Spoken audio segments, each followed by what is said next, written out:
जय हिंद साथियों, आज के इस वीडियो में हम लोग पढ़ने वाले हैं क्लासिफिकेशन ऑफ ऑर्गेनिज्म। आज के इस वीडियो में ये चैप्टर पूरा कंप्लीट करवा दिया जाएगा। तो चलिए स्टार्ट करते हैं।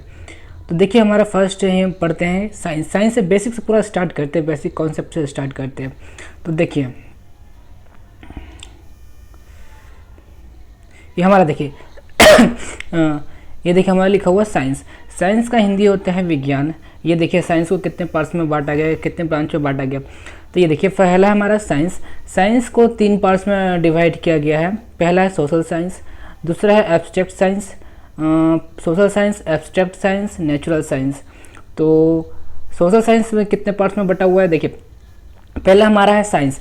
साइंस के 3 ब्रांच हो गए, 3 पार्ट्स में बटा हुआ है। सोशल साइंस हो गया, एब्स्ट्रैक्ट साइंस हो गया, नेचुरल साइंस हो गया। 3 पार्ट्स में बटा हुआ। अब सोशल साइंस में क्या पढ़ाया जाता है, 8 सब्जेक्ट के बारे में। पॉलिटिकल साइंस हो गया, सिविक्स हो गया, इकोनॉमी हो गया, हिस्ट्री हो गया, ज्योग्राफी हो गया। ये सब सारे सब्जेक्ट किस में पढ़ते हैं, सोशल साइंस में पढ़ते हैं, राइट। एब्स्ट्रैक्ट साइंस में हम क्या पढ़ते हैं, मैथ पढ़ते हैं। क्या पढ़ते हैं, मैथमेटिक्स पढ़ते हैं, अर्थमेटिक्स पढ़ते हैं, अलजेब्रा पढ़ते हैं। ये जितने भी हैं हमारे, ये किस में आते हैं, एब्स्ट्रैक्ट साइंस में आते हैं। उसके बाद हमारा नेचुरल साइंस। नेचुरल साइंस का 2 ब्रांच है। कितने ब्रांच है, 2 ब्रांच है। नेचुरल साइंस के 2 ब्रांच है। पहला है फिजिकल साइंस, सेकंड है हमारा बायोलॉजिकल साइंस। फिजिकल साइंस में हमारा क्या आता है, फिजिक्स आता है। क्या आता है, फिजिक्स आता है, केमिस्ट्री आता है, जियोलॉजी आता है। जियोलॉजी देखिए, ज्योग्राफी का एक अलग ब्रांच होता है, एक अलग सा एक ब्रांच होता है जिसके बारे में जियोलॉजी कहते हैं। जियोलॉजी पृथ्वी के बारे में गहराई से अध्ययन करते हैं, उसको जियोलॉजी कहते हैं। वो जियोलॉजी ज्योग्राफी का ही ब्रांच है। तो ये किसके अंदर आता है, फिजिकल साइंस में आता है। कितने सब्जेक्ट आते हैं फिजिकल साइंस में, 3 सब्जेक्ट आते हैं। फिजिक्स हो गया, केमिस्ट्री हो गया और जियोलॉजी हो गया। और बायोलॉजिकल साइंस में कितने सब्जेक्ट आते हैं, बायोलॉजिकल साइंस में बायोलॉजिकल में बायोलॉजी आते हैं, बायोलॉजी आते हैं। बायोलॉजिकल साइंस में देखिए, बायोलॉजिकल साइंस में कितने ब्रांच आते हैं, तो बायोलॉजिकल साइंस बोलो या बायोलॉजी बोलो, तो बायोलॉजी के 3 ब्रांच होते हैं। पहले आपने 12th स्टैंडर्ड में ही आपने 2 ब्रांच पढ़ा था, एक बॉटनी और एक जूलॉजी पढ़ा था। लेकिन इस बायोलॉजिकल साइंस में, इस बायोलॉजी में हम लोग 3 ब्रांच पढ़ने वाले हैं, बॉटनी, जूलॉजी एंड माइक्रोबायोलॉजी। एक माइक्रोबायोलॉजी इसमें अलग से ऐड कर दिया गया है, जिसके बारे में अभी इसमें बताया जाएगा आगे। तो चलिए एक बार इसको रिवाइज कर लेते हैं। देखिए, साइंस हमारा है, साइंस हमारा जो विषय है, सब्जेक्ट्स है, उसको 3 पार्ट्स में बटा हुआ है। Social science, abstract science, natural science. Social science में क्या आता है, क्या पढ़ना पड़ता है हम लोग को। सोशल साइंस में 8 सब्जेक्ट के बारे में पढ़ना पड़ता है, जैसे कि ज्योग्राफी हो गया, हिस्ट्री हो गया, पॉलिटी हो गया, पॉलिटिकल साइंस हो गया, सोशियोलॉजी हो गया, साइकोलॉजी। ये सब हमको हमारे किस ब्रांच में आता है, सोशल साइंस में आता है। एब्स्ट्रैक्ट साइंस में हम मैथमेटिक्स पढ़ते हैं। नेचुरल साइंस में 2 ब्रांच में बटा हुआ है, 2 पार्ट्स में बटा हुआ है, फिजिकल साइंस, एक बायोलॉजिकल साइंस। फिजिकल साइंस में फिजिक्स एंड केमिस्ट्री आता है, साथ में जियोलॉजी आता है। क्या आता है फिजिकल साइंस में, physics, chemistry and geology. Biological science में आता है, बायोलॉजिकल साइंस बोलो या बायोलॉजी बोलो, बात देखिए, बायोलॉजिकल साइंस में 3 ब्रांच आता है, बॉटनी, जूलॉजी एंड माइक्रोबायोलॉजी। तो चलिए स्टार्ट करते हैं। देखिए यहाँ से गौर से देखने वाली बात है, बायोलॉजिकल साइंस। चलिए स्टार्ट करते हैं बायोलॉजिकल साइंस, क्योंकि हमारा नहीं कि फिजिकल साइंस पढ़ना है, नहीं हमको सोशल साइंस पढ़ना है, हमको बायोलॉजिकल साइंस पढ़ना है, नहीं बायोलॉजी पढ़ना है। तो ये देखिए, यहाँ देखिए बायोलॉजी 3 पार्ट में बटा हुआ है, जूलॉजी, बॉटनी एंड माइक्रोबायोलॉजी। देखिए, फादर एरिस्टोटल है ना। जूलॉजी का फादर किसे कहा गया, यानी कि जूलॉजी का जनक किसे कहा गया, एरिस्टोटल को। एरिस्टोटल को ही हिंदी में अरस्तु कहते हैं। क्या कहते हैं, अरस्तु, याद रखना। एरिस्टोटल को हिंदी में कहते हैं अरस्तु। तो जूलॉजी के फादर कौन हो गए, अरस्तु हो, एरिस्टोटल हो गए। इन्होंने कौन सा बुक लिखा था, द हिस्टोरिया ऑफ एनोमालिया। क्या लिखा था इन्होंने बुक, द हिस्टोरिया ऑफ एनोमेलिया। इन्होंने 500 प्लस साइंटिफिक नेम रिसर्च किया एनिमल के बारे में, टू बेसिस अपॉन मॉर्फोलॉजी के बेसिस के अकॉर्डिंग इन्होंने 500 प्लस नाम, उन्होंने साइंटिफिक नाम उन्होंने खोज किया था। किसके ऊपर, एनिमल के ऊपर, यानी कि जानवरों के नाम, जानवरों के 500 प्लस प्रजातियों के नाम उन्होंने साइंटिफिक नाम दिया। किसके बेसिस पे, मॉर्फोलॉजी के बेसिस पे। यानी कि उनका जो बाहरी स्ट्रक्चर है, जो जानवर हो गए, बाहरी जो स्ट्रक्चर है, बाहरी जो संरचना बनावट है, उनके आधार पर 500 प्लस जानवरों के नाम उन्होंने साइंटिफिक नाम दिए। जो नॉर्मल एक नॉर्मल नाम होता है, एक साइंटिफिक नेम होता है। तो उन्होंने 500 प्लस स्पीसीज के जानवरों के उन्होंने नाम दिया। और ये किस बुक में इन्होंने मेंशन किया था, द हिस्टोरी ऑफ एनोमेलिया। इन्होंने बुक लिखा था और इस सारे 500 प्लस जानवरों के साइंटिफिक नेम इस बुक में मेंशन किया था, तभी इनको फादर ऑफ एरिस्टोटल कहा गया है, फादर ऑफ जूलॉजी। सेकंड देखते हैं हमारा, सेकंड देखते हैं यहाँ पे हमारा लिखा हुआ बॉटनी, सॉरी ये जूलॉजी का था, ये बॉटनी का। बॉटनी का फादर किसे कहा गया? थियोफ्रेस्टस। थियोफ्रेस्टस किसे कहा गया? बॉटनी का फादर को थियोफ्रेस्टस। इन्होंने बुक क्या लिखा था? The historia of plantarum, the historia of plantarum, the historia of plantarum, the Historia, इसको हिस्टोरी नहीं पढ़ेंगे, हिस्टोरिया ऑफ प्लांटेरम। इन्होंने 500 साइंटिफिक नेम ऑफ प्लांट के दिया, मतलब जिस प्रकार इन्होंने 500 प्लस एनिमल्स के साइंटिफिक नाम दिया था, तो इन्होंने भी 500 क्या किन साइंटिफिक, इन्होंने भी साइंटिफिक नेम दिया था 500, लेकिन किनका दिया था? इन्हें प्लांट के बारे में दिया था। क्योंकि देखिए जूलॉजी हम जंतु के बारे में पढ़ते हैं, तो इन्होंने जंतु के 500 प्लस साइंटिफिक नेम दिया। बॉटनी में हम पेड़ पौधे के बारे में पढ़ते हैं, वनस्पति के बारे में पढ़ते हैं, तो इसीलिए इन्होंने प्लांट के बारे में साइंटिफिक नाम दिया था 500 प्लस। इसीलिए इन्होंने इनका जनक कहा गया, इसीलिए इन्हें 500 प्लस इन्होंने साइंटिफिक नाम दिया, तो इसीलिए इन्हें बॉटनी का जनक कहा गया, फादर कहा गया थियोफ्रेस्टस को। थियोफ्रेस्टस को क्या कहा गया? बॉटनी का जनक कहा गया। तो इन्होंने भी कौन सा बुक लिखा था? The historia of plantarum, the historia of plantarum. इन्होंने 500 प्लस साइंटिफिक नेम दिया था बेसिस अपॉन मॉर्फोलॉजी, संरचना के अकॉर्डिंग। ठीक, तीसरा नंबर हम देखते हैं माइक्रोबायोलॉजी। ये हमारा तीसरा ब्रांच हो गया। तीसरा ब्रांच में हम क्या पढ़ते हैं? माइक्रोबायोलॉजी। माइक्रोबायोलॉजी देखिए इसमें लिखा हुआ फादर इनका कौन? Louis Pasteur. माइक्रोबायोलॉजी के फादर किसे, जनक किसे कहा जाता है? लुईस पाश्चर को। चलिए ये हमारा हो गया बायोलॉजी के 3 ब्रांच हो गया, जूलॉजी हो गया, बॉटनी हो गया, माइक्रोबायोलॉजी के। जूलॉजी के जनक कौन हो गए? एरिस्टोटल। और बॉटनी के जनक कौन हो गए? थियोफ्रेस्टस। और माइक्रोबायोलॉजी का कौन हो गए? Louis Pasteur. इन्होंने कौन सा बुक लिखा था? The historia of anomalia. जो जूलॉजी के जो जनक है, एरिस्टोटल जो जनक है जूलॉजी के, तो इन्होंने कौन सा बुक लिखा था? The history of anomalia. कितने बुक पर रिसर्च किया था? कितना उन्होंने साइंटिफिक नाम दिया था? 500 प्लस इन्होंने दिया था। और बॉटनी के जनक किसे कहा जाता है? थियोफ्रेस्टस। कौन सा बुक लिखा था? The history of plantarum, the historia of plantarum. इन्होंने किस बेसिस पे दिया था? मॉर्फोलॉजी के बेसिस पे दिया था। चलिए अब माइक्रोबायोलॉजी का जनक कौन है? Louis Pasteur. चलिए उसके बाद देखते हैं हम बायोलॉजी का। देखिए संधि विच्छेद करते हैं, तोड़ते हैं, तो हमारा बायोलॉजी का संधि विच्छेद करते हैं, अगर तोड़ते हैं तो बायो प्लस लॉजी हो जाता है। तो बायो का मतलब होता है लाइफ, जीवन, है ना, और लॉजी का मतलब होता है स्टडी करना, यानी कि जीवों के बारे में, लाइफ के बारे में अध्ययन करना ही बायोलॉजी कहलाता है।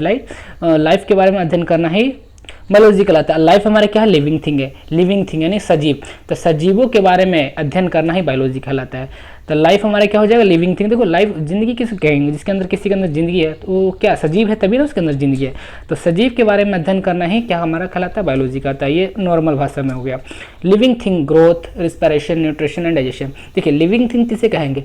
सजीव किसी को, मतलब कोई वस्तु है, अगर उससे सजीव हम कह रहे हैं तो वो किस बेसिस पे हम उससे सजीव कह सकते हैं? तो ये देखिए हमारा लिखा हुआ है 4 पॉइंट। ग्रोथ हो, उसमें बढ़ने की क्षमता हो, रिस्पिरेशन हो, श्वसन की क्रिया हो, न्यूट्रिशन हो, मतलब न्यूट्रिशन वो भोजन ग्रहण करता हो, डाइजेशन करता हो, मतलब ये सब सारे उसमें खूबियाँ है, सब 4-5 खूबियाँ है, तो उसको हम सजीव बोल सकते हैं, राइट। तो सजीव पता चलिए किसे कहते हैं? सजीवों के बारे में अध्ययन करना बायोलॉजी कहलाता है। सजीव किसे कहते हैं? ये 4 प्रकार होना चाहिए, ग्रोथ, रिस्पिरेशन होना चाहिए, न्यूट्रिशन होना चाहिए, डाइजेशन होना चाहिए उसके अंदर। अब देखिए हमारा क्वेश्चन पूछता है बायोलॉजी किस भाषा से आया है? तो बायोलॉजी जो हमारा है किस भाषा से लिया गया? ग्रीक भाषा से लिया गया। ये तो अब सबको ही पता है, ये 12th स्टैंडर्ड में बताया गया था, ग्रीक भाषा से लिया गया बायोलॉजी। जब बायोलॉजी का जो बेसिक स्टैंडर्ड जो बुक होता है 10th standard, I think 12th standard का, उसमें बता दिया जाता है। तो बायोलॉजी शब्द किसने दिया था? तो 2 वैज्ञानिक ने दिया था, लेमार्क और ट्रिविनियस ने दिया था। लेमार्क और ट्रिविनियस ने दिया था, याद रखना। ये क्वेश्चन पूछता है कॉम्पिटिटिव में, नीट का हो या फिर तो किसी भी जनरल कंपटीशन का तैयारी करते हो, तो ये कभी कभी पूछता है कि बायोलॉजी जो शब्द है कहाँ से उत्पन्न हुआ था? तो ग्रीक भाषा से उत्पन्न हुआ था। और किसने दिया था? किस वैज्ञानिक ने दिया था? तो लेमार्क हो गया और ट्रिविनियस हो गया। लेमार्क हो गया और ट्रिविनियस हो गए। ये सब ऑब्जेक्टिव टाइप के क्वेश्चन बनते हैं, आप इन्हें ध्यान देते चलिए। उसके बाद देखते हैं क्लासिफिकेशन ऑफ ऑर्गेनिज्म, जीवों का वर्गीकरण, क्लासिफिकेशन ऑफ ऑर्गेनिज्म। ये टॉपिक्स है, मतलब किन किन टॉपिक्स पर, किन किन आधार पर हम उनको वर्गीकरण कर सकते हैं। बायोडाइवर्सिटी हो गया, है ना, पहला क्या हो गया? Biodiversity. Taxonomy, classification and bases of classification. Taxonomy, classification and bases of classification हो गया, हमारा सेकेंड हो गया। थर्ड हमारा क्या है, द हायरार्की, इसको हायरार्की पढ़ेंगे, the hierarchy of classification groups, the hierarchy of classification group. तो देखिए बायोडायवर्सिटी के हम क्या बोलेंगे, जैव विविधता। टेक्सोनॉमी को क्या बोलेंगे, वर्गीकी और वर्गीकरण। उसके बाद the hierarchy classification, the hierarchy of classification groups, तो इसको हम हिंदी में क्या पढ़ेंगे, वर्गीकरण का पदानुक्रम समूह, वर्गीकरण का पदानुक्रम समूह, the hierarchy of classification groups. चलिए ये हमारा हो गया टॉपिक्स हो गए, तीन टॉपिक्स हो गए थे। तो चलिए पहले हम देखते हैं बायोडायवर्सिटी क्या है। तो बायोडायवर्सिटी कहते किसे, जैव विविधता किसे कहते हैं। तो आपने कुछ पहले पढ़ा होगा एनसीईआरटी में 10th क्लास में बायोडायवर्सिटी, उसके बारे में पढ़ाया, सॉरी 11th स्टैंडर्ड में आपको पढ़ाया जाता है जैव विविधता, उसमें पहला चैप्टर है। तो बायोडायवर्सिटी देखिए क्या है, वैरायटी ऑफ लाइफ, यानी कि जीवों की जो विविधता है, विभिन्न प्रकार के जो जीव पाए जाते हैं उसी को हम बायोडायवर्सिटी कहते हैं। देखिए the variety of living form found in a particular areas, मतलब एक निश्चित जगह पर अलग अलग तरह के जो जीव पाए जाते हैं उसे ही जैव विविधता कहते हैं। देखिए किसी विशेष क्षेत्र में पाए जाने वाले जीवों की विविधता जैव विविधता कहलाती है। मतलब कोई एरिया है, कोई अंदाजा लगा लीजिए, कोई एरिया है, उसमें अनेक तरह के जैव पाए जाते हैं, अलग अलग तरह के जैव पाए जाते हैं, और उनकी जो रहने सहने की जो शैली है सब अलग अलग प्रकार की है। तो इसी जो एरिया में जो पाए जाने वाले जैवों को हम क्या कहेंगे, जो विभिन्न प्रकार के जो जीव यहाँ पर पाए जा रहे थे, यहाँ पर क्या कहेंगे हम, जैव विविधता, इसी को बोलते हैं बायोडायवर्सिटी, राइट। उसके बाद देखिए हमारा सेकंड पॉइंट क्या था, taxonomy. It's a branch of biology in which we study about naming classification of organism. फिर से, it's a branch of biology in which we study about naming and classification of organism. ये branch का मतलब ये biology का branch है जिसके अंदर हम क्या पढ़ते हैं, नेमिंग पढ़ते हैं, क्लासिफिकेशन ऑफ ऑर्गेनिज्म, यानी कि वर्गों का वर्गीकरण पढ़ते हैं, और नेमिंग पढ़ते हैं, उसका नाम पढ़ते हैं, उसका क्या साइंटिफिक नेम हो सकता है, और वर्गों के क्या पढ़ते हैं, वर्गीकरण पढ़ते हैं, जीवों का वर्गीकरण पढ़ते हैं, ठीक। और टैक्सोनॉमी की हिंदी क्या होता है, वर्ग की। चलिए उसके बाद देखिए हमारा क्या है, branch of biology which deals with the identification, nomenclature, classification of living organism. अच्छा, किसी जीव का वर्गीकरण करते हैं तो उसके किस मतलब क्या उसका क्या आधार हो सकता है, किस बेसिस पर हम उसको वर्गीकरण कर सकते हैं। तो देखिए किसी जीव का वर्गीकरण उसके नाम, जाति, पहचान, जीवों के आधार पर वर्गीकरण किया जाता है। देखिए उसका नाम, पहला क्या नाम हो गया, उसके बाद जाति हो गया। फॉर एग्जाम्पल आपने कहीं आप जू गए, चिड़ियाघर गए, या कहीं आप जंगल गए, तो वहाँ पर आपने देखा एक शेर को देखा, एक लायन को देखा, राइट। जू गए या कहीं जंगल गए तो वहाँ पर आपने एक लायन को देखा और एक रेट को देखा। तो आपने पहले क्या देखा, पहले आपने क्या देखा, मुझे अभी नाम पता नहीं है, अभी नाम उसका करण करना है, अभी नाम मुझे पता नहीं है, एक चूहा ये शेर है, अभी नाम मुझे नहीं पता, उसका नाम अभी मुझे करना है, उसका नाम मुझे देना है। तो आपने देखा शेर एक बहुत बड़ा जानवर होता है और एक चूहा एक बहुत छोटा जानवर होता है।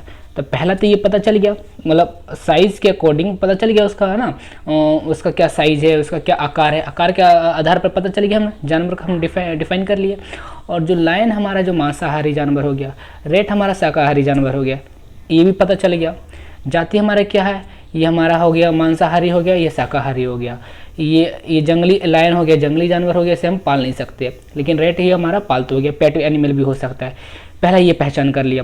दूसरा हमारा पहचान क्या करना है, ये लायन बहुत तेज़ से दौड़ सकता है लेकिन रेट तेज़ से नहीं दौड़ सकता।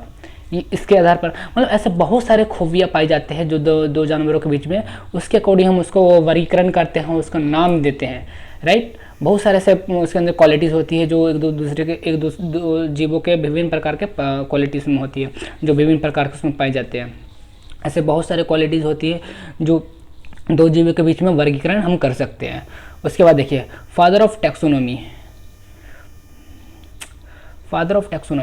देखिए कार्ल लिनियस को फादर ऑफ टैक्सोनॉमी कहा जाता है। टैक्सोनॉमी क्या, taxonomy it's a branch of biology, taxonomy is a branch of biology in which we study about classification of organism, यानी कि जीवों के वर्गीकरण जिस ब्रांच में हम पढ़ते हैं उस ब्रांच को क्या कहते हैं, टैक्सोनॉमी कहते हैं। इसका फादर कौन, जनक कौन है, कार्ल लिनियस। क्या होगा हमारा, Karl Linnaeus, father of classification of organism, Karl Linnaeus. अब उसके बाद पढ़ते हैं हम क्लासिफिकेशन ऑफ ऑर्गेनिज्म का डेफिनेशन देख लेते हैं। क्या है इसका डेफिनेशन, देखिए यहाँ पे कैटेगराइजिंग, देखिए यहाँ पे एक minute, categorising living organism into different groups on the basis of their properties, similarities and the different is known as classification of organism. देखिए इसका हिंदी क्या हुआ, जीवों के उनके गुणों, देखिए यहाँ पर हिंदी भी लिखा हुआ है, जीवों को उनके गुणों, यानी कि गुण क्या होगा हमारा, समानता और अंतर, यानी कि उसके अंदर क्या क्या समानता पाई जा रहा है, क्या क्या उसके अंदर डिफरेंस पाए जाते हैं, क्या क्या अंतर उसके अंदर है। तो जीवों के उनके गुणों के आधार पर विभिन्न समूह में वर्गीकृत करना ही वर्गीकरण कहलाता है, यानी कि उसके गुणों के आधार पर अलग अलग बांटना ही वर्गीकरण कहलाता है। उनके गुण के आधार पर, समानता के आधार पर, उनके क्या अंदर क्वालिटीज़ है, वही क्वालिटीज देखकर अगर हम वर्गीकृत कर रहे हैं तो वह वर्गीकरण कहलाता है, टैक्सोनॉमी कहलाता है। देखिए इंपॉर्टेंस ऑफ क्लासिफिकेशन। अच्छा, एक आपके अंदर एक क्वेश्चन तो उठ रहा होगा कि अच्छा हम तो समझ गए, चलो हर एक जीव के अंदर अलग अलग क्वालिटीज़ होती है, लेकिन हम वर्गीकृत करते क्यों है, लोग मतलब जीवों के क्यों हम बांटते हैं। तो देखिए यहीं पर लिखा हुआ importance of classification. If we classify organism into several categories it will be easier for us to study them. यानी कि देखो अगर आप मान लीजिए एक यहाँ पर बकेट है, एक टोकरी है, राइट, टोकरी है, लेकिन आप में इसमें बहुत प्रकार के खिलौना रखा हुआ है, कोई मिट्टी के खिलौने हैं, कोई प्लास्टिक के खिलौने हैं, कोई फाइबर के खिलौने हैं, कोई बड़ा खिलौना है, कोई छोटा खिलौना है, कोई अलग कैटेगरी का खिलौना है, कोई अलग कैटेगरी का खिलौना है, राइट।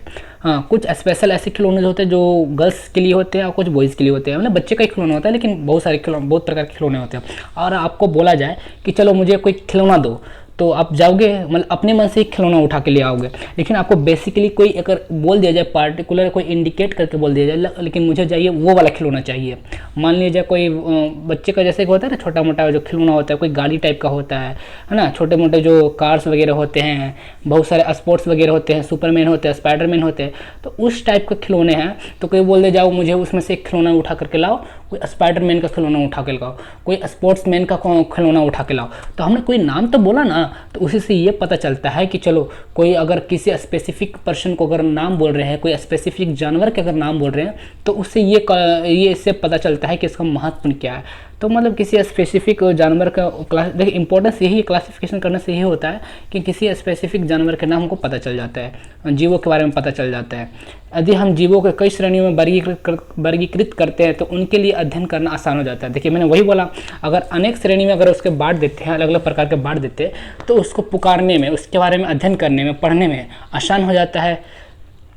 देखिए अगर आपको हिस्ट्री, ज्योग्राफी, साइंस अगर सब एक में खिचड़ी तरह के बना दिया जाए तो आपको पढ़ने में मज़ा आएगा, नहीं आएगा। आपको कोई ना लाइन, ना इनिशियल पॉइंट पता चलेगा, ना ही लास्ट पॉइंट पता चलेगा। तो वही क्या हुआ ना, अलग अलग पार्ट्स में बांट दिया गया। जैसे कि आप 10th स्टैंडर्ड में पढ़ते हो साइंस, तो उसमें फिजिक्स, केमिस्ट्री एंड बायोलॉजी सब मिक्स रहता है, लेकिन जैसे आप 12th में बढ़ते हो तो सब अलग अलग बढ़ जाता है कि नहीं बढ़ जाता है। फिजिक्स अलग हो जाता है, केमिस्ट्री अलग हो जाता है, बायोलॉजी अलग हो जाता है, इवन केमिस्ट्री भी 3 पार्ट्स में बढ़ जाता है ना, organic, inorganic, physical chemistry 3 parts में बढ़ जाता है कि नहीं बढ़ जाता है। इसी प्रकार इसको मतलब अध्ययन, गहराई से अध्ययन करने में ईजी हो जाता है, इसीलिए इसे क्लासिफिकेशन करना बहुत ज़रूरी है। चलिए what is the basis of classification, और किस आधार पर बांटते हैं। आपको तो ये पता चल गया होगा कि क्यों ज़रूरी है क्लासिफिकेशन करना, क्यों ज़रूरी है, बांटना क्यों ज़रूरी है। अब पढ़ते हैं किस आधार पर बांटा जाता है, किस आधार पर बांटा जाता है। देखिए लिविंग थिंग्स यानी कि जो सजीव होता है किस आधार पर बांटा जाता है, सजीवों का वर्गीकरण करना क्यों ज़रूरी है, और क्यों ज़रूरी तो पता चल गया, लेकिन कैसे किया जाता है। देखिए पहला हो गया गति के आधार पर, नॉन लोकोमोशन यानी कि हो गया एक लोकोमोशन हो गया, एक नॉन लोकोमोशन हो गया, यानी गति के आधार पर, बिना गति के आधार पर, स्टैचू हो गया कि नॉन स्टैचू हो गया। देखिए मतलब कि जो लिविंग थिंग है, देखो लिविंग थिंग जिसके से बोलते हैं सजीव है, तो सजीव गति भी कर सकता है, गति नहीं भी कर सकता है। तो हम लोग मनुष्य तो गति तो करता है, पेड़ पौधे गति करता है, नहीं करता, लेकिन वो सजीव तो होते हैं ना, सजीव तो होते हैं लेकिन गति नहीं करते। तो वही होता है, वही इन्होंने इसमें बोला गया किसके आधार पर बांटा जा सकता है, गति के आधार पर बांटा सकता है और बिना गति के आधार पर बांटा जा सकता है। प्लांट क्लासिफिकेशन देखिए हर्बो, साप्स, ट्रीज, यानी कि साप हो गया, झाड़ियाँ हो गया, पेड़ हो गया, ये सब हमारा क्या है, ये आ गया हमारा प्लांट्स में आ गए, लेकिन ये लोग सजीव है लेकिन गति नहीं कर सकते हैं। देखिए घास हो गया, साग हो गया, घास हो गया, पुदीना हो गया, धनिया हो गया, ग्रास, माइंड, कोरिएंडर हो गया, झाड़ियाँ, गुलाब, तुलसी, रोज, बेजिल, ये सब इंग्लिश है इसका, ये हमारा प्लांट्स हो गया, ठीक ना। उसके बाद हमारा एनिमल्स क्लासिफिकेशन, वो हमारा था प्लांट्स क्लासिफिकेशन, 2 प्रकार में बांटा गया, एक गति के आधार पर, एक नॉन गति के आधार पर, मतलब गति के आधार पर, एक जो गति नहीं करता उसके आधार पर बांटा गया प्लांट्स को। एनिमल्स का क्लासिफिकेशन कितने आधार पर किया गया, on the basis of habitat यानी कि आवास के आधार पर, on the basis of RBC के आधार पर, रेड ब्लड सर्कुलेशन इसका ये फुल फॉर्म हुआ, on the basis of RBC के आधार पर बांटा जा सकता है और आवास के आधार पर बांटा सकता है। ये एनिमल्स हो गया, लेकिन इसके पहले जो हम पढ़ाए थे, बोले थे आपको इसके पहले देखो बताया था मैंने आपको एनिमल्स का, एनिमल्स किसके गति के आधार पर, बिना गति के आधार पर। और उसके बाद देखिए on the basis of habitat, यानी कि इसका आवाज़ के आधार पर कैसे हो जाएगा, स्थलीय हो जाएगा, उड़ने वाला हो जाएगा, जलीय हो जाएगा। देखिए जो स्थल पर रहते हैं वो हो जाएगा, जो आकाश में उड़ते हैं वो हो जाएगा, और जो पानी में रहता है वो हो जाएगा, यानी कि आवाज़ के आधार पर। और बेसिस ऑफ आरबीसी कैसे हो जाएगा, रेड ब्लड सेल हो जाएगा, है ना, जिसको एनीमिया बोलते हैं, इनेमा बोलते हैं, एनेमा, जिसको एनेमा बोलते हैं। आरबीसी हो जाएगा हमारा, क्या हो जाएगा, रेड ब्लड सेल। इनेमा पढ़ते हैं इसको, इनेमा बोलते हैं इसको। उसके बाद हो जाएगा एनेमा। देखो एनेमा होगा विदाउट रेड ब्लड सेल। एक हो गया रेड ब्लड सेल, एक हो गया रेड ब्लड सेल, एक हो गया विदाउट रेड ब्लड सेल, यानी कि एनेमा बोलते हैं। इनेमा होता है, एनेमा होता है। तो याद रखना इनेमा का मतलब होता है रेड ब्लड सेल, यानी कि आरबीसी। आरबीसी किसको बोलते हैं, इनेमा, यानी कि ई से जो स्टार्ट होगा इनेमा। इनेमा जो स्टार्ट होता है रेड ब्लड सेल होता है, और एक होता है एनेमा। एनेमा जो होता है हमारा विदाउट रेड ब्लड सेल, है ना। ये दो कैटेगरी में बटा हुआ है। उसके बाद देखें the hierarchy of classification of groups, the hierarchy classification of group. The father of classification of organism Karl Linnaeus. Hierarchy classification ये कब किया गया था, हायरार्की क्लासिफिकेशन कब किया था, 1758 ईस्वी में। कब किया गया था, याद रखना, ये डेट पूछता है 1758 ईस्वी में। ये कितनी बार कम्पिटिटिव एग्जाम में पूछा गया है कि हायरार्की क्लासिफिकेशन कब किया गया था तथा कितने पार्टों में बांटा गया था। तो हायरार्की क्लासिफिकेशन कब किया गया था, 1758 ईस्वी में, 1758 में किया गया था, right. Hierarchy classification divided by 2 kingdoms by Carl Linnaeus in 1758। ये हायरार्की क्लासिफिकेशन कितने पार्ट में बांटा गया था, 2 किंगडम में, यानी कि 2 पार्टों में बांटा गया था। किनके द्वारा, कार्ल लिनियस के द्वारा। कब, 1758 ईस्वी में। याद रखना 1758 ईस्वी में। कौन कौन वो पार्ट था,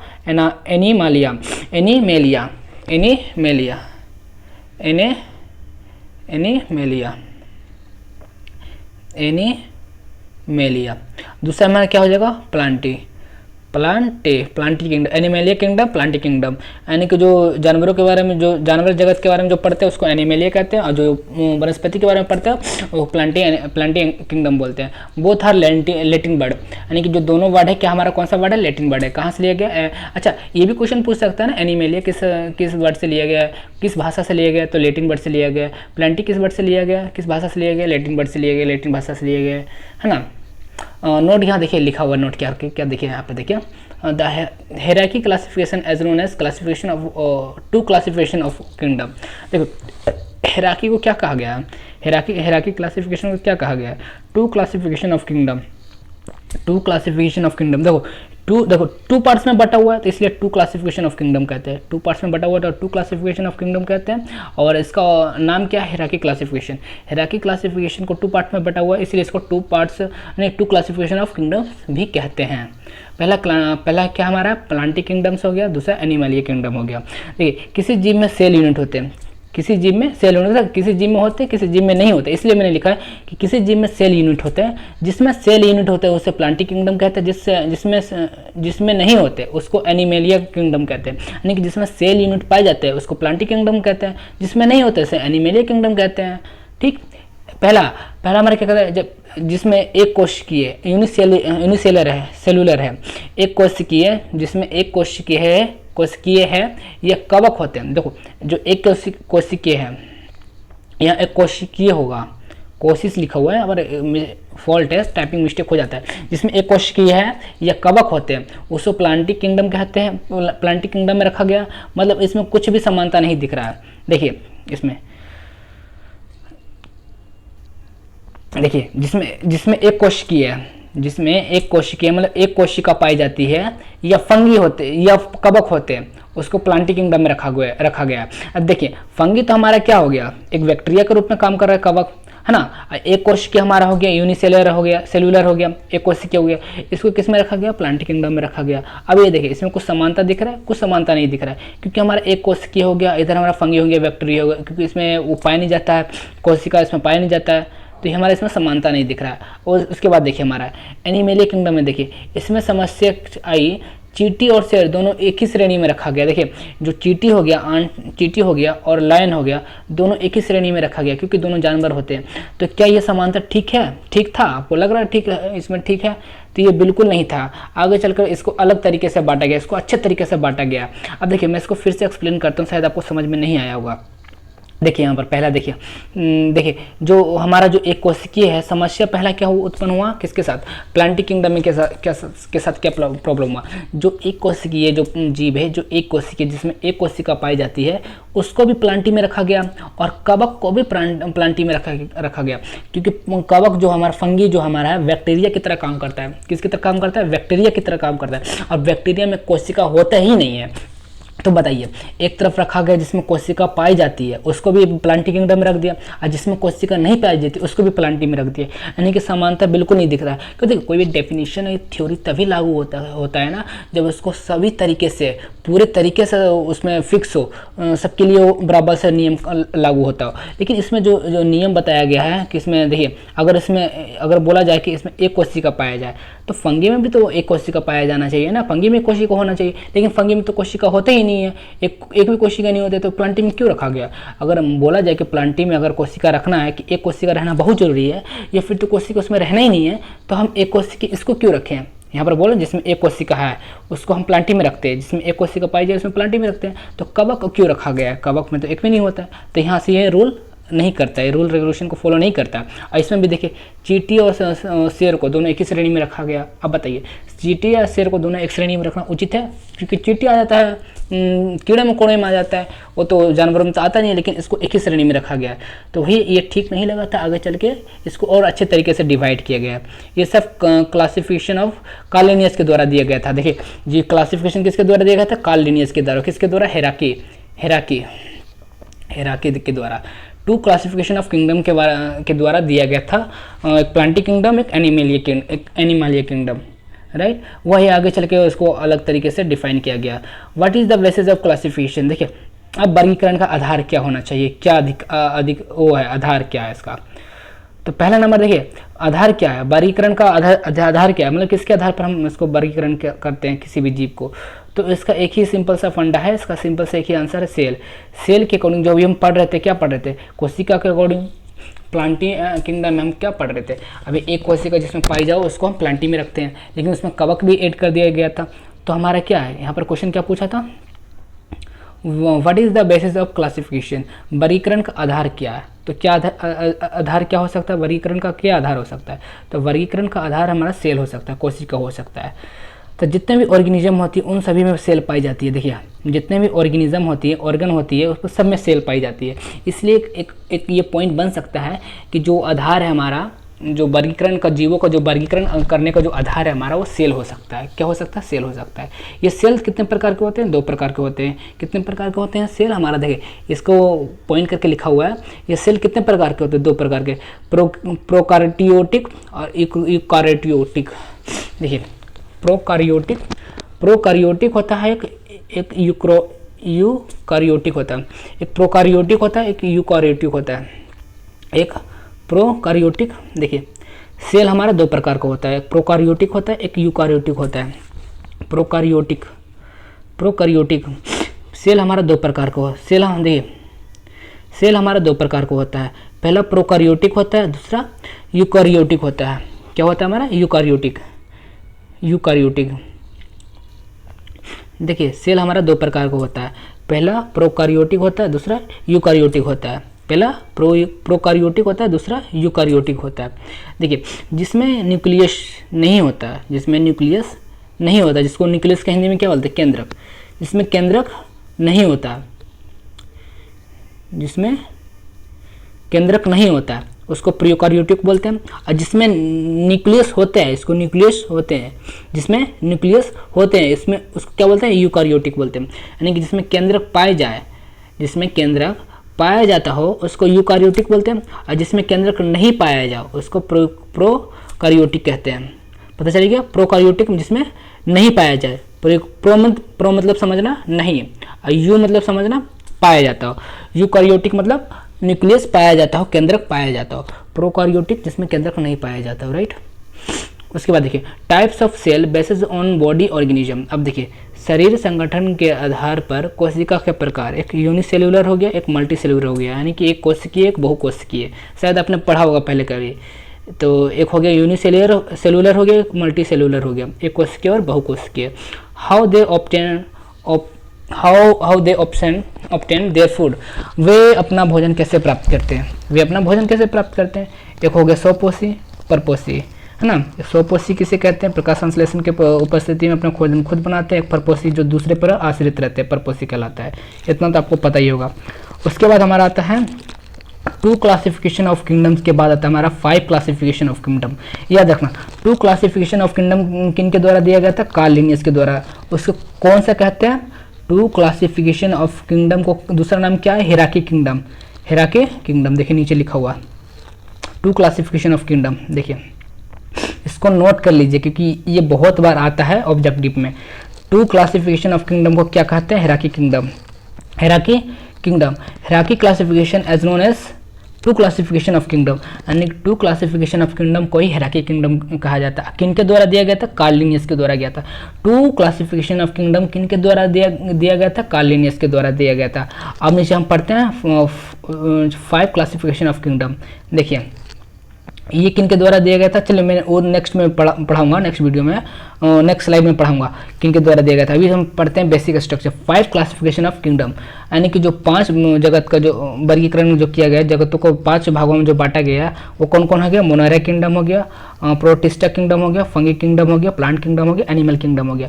लेकिन बेसिकली अगर आप कॉम्पिटिटिव का तैयारी कर रहे हो, नीट का तैयारी कर रहे हो, तो ये दोनों पढ़ना आपको गहराई से बहुत, ऐसे पढ़ना तो 5 आपको पढ़ना बहुत इंपॉर्टेंट है, लेकिन प्लांट किंगडम और एनिमल किंगडम आपको पढ़ना बहुत ज़रूरी है। तो चलिए ये समाप्त होता है। नेक्स्ट वीडियो में लेकर के आऊँगा प्लांट किंगडम और एनिमल किंगडम। बेसिकली मैं तीनों लेकर के आऊँगा, तीनों पर video, Monera kingdom, protista kingdom, fungi kingdom, तीनों पर लेकर के आऊँगा वीडियो। लेकिन एडवांस में प्लांट किंगडम और एनिमल किंगडम पर एडवांस वीडियो लेकर के आने वाला हूँ नेक्स्ट वीडियो में, आप लोग इंतजार कीजिए। चलिए यहाँ पर देखिए लिखा हुआ है important chapter plant and animal kingdom. तो चलिए समाप्त होता है, इस वीडियो को समाप्त करते हैं। तो मिलते हैं नेक्स्ट वीडियो में।